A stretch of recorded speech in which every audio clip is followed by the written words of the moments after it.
Salutations to the one who is the pride of Bharata. Whiplashing awake patriotic conscience in the potential-laden youth of India. At every opportunity Pujya Gurudev got, inspiring them to think and act dynamically, not on an individual but national level, he created a big stir enough to bring about a cultural and spiritual renaissance that would eventually go on to influence the world at large.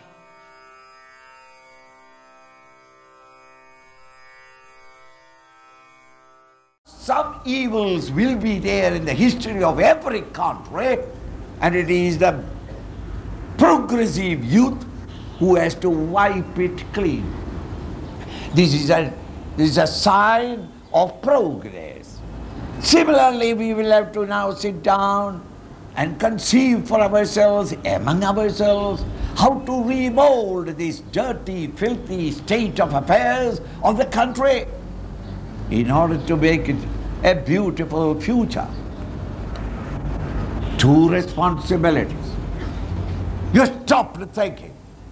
A nation where the youth have stopped thinking, it cannot survive in democracy. Democracy can be a great blessing to a country only when the young, intelligent youth is alert and vigilant and is ready to raise their words of protest whenever the government is going on the wrong line.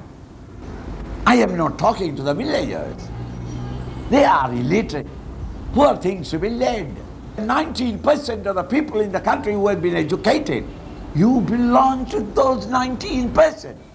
And the whole country's destiny and future depends upon these educated people. And yet, you youngsters who are there in the colleges and universities have not taken up the responsibility on yourself. All you think is only a new style of suit, a new style of cutting the hair, keeping the beard, a motorcycle from uncle or mummy or daddy, and then go from one restaurant to the other. And this you call it as your style of living. And then you sit down and say that this country is going to dogs. It's going to dogs because you are behaving like dogs. No, no. It is time that we come up and take responsibilities on ourselves. What should be the pattern and style of life that you want in the future, your children to live? No production, no foreign exchange coming into the country, thinking every day. And the glory of a minister is, finance minister is, I got recently 3,400 crores of loan from IMF, World Bank. And who is to pay it? Not he. But my children will have to pay for the next 2 generations. That is not greatness of a country. Richest nation in raw material, greatest and the best machinery in the world are here in our factories.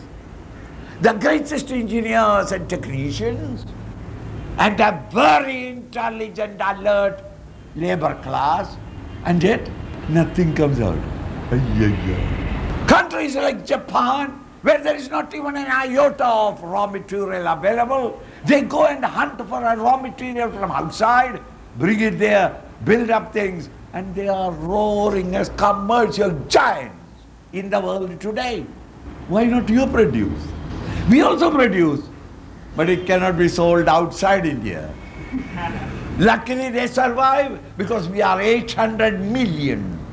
We have got a market in this country for everything. So the South makes and sells it in the North. North makes and sells it in the East. East makes and sells it in the West. Money moves from South to North to East to West. But money never develops. Money cannot grow unless our material and products go out and foreign funds come into the country.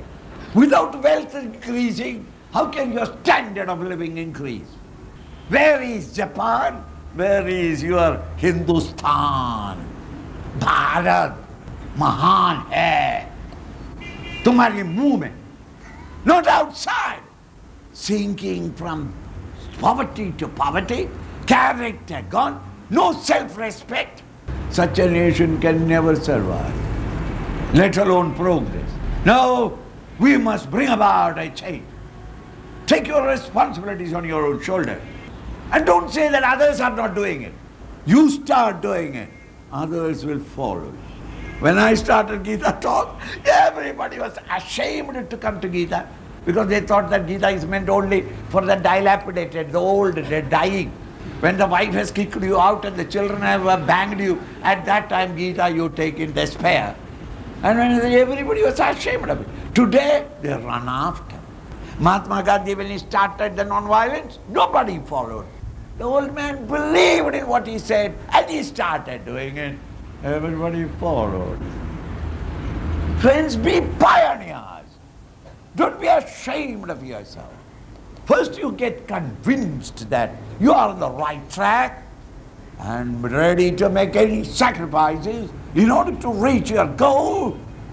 You will find the whole nation turning towards it. It is time that we grab by. And the pioneers in that great march from darkness to light should be the youth of the nation. Feel yourself inspired. Study something about your own culture. Learn to live and work together. Think together. Plan it out. And accomplish your future, which is the future of the entire nation.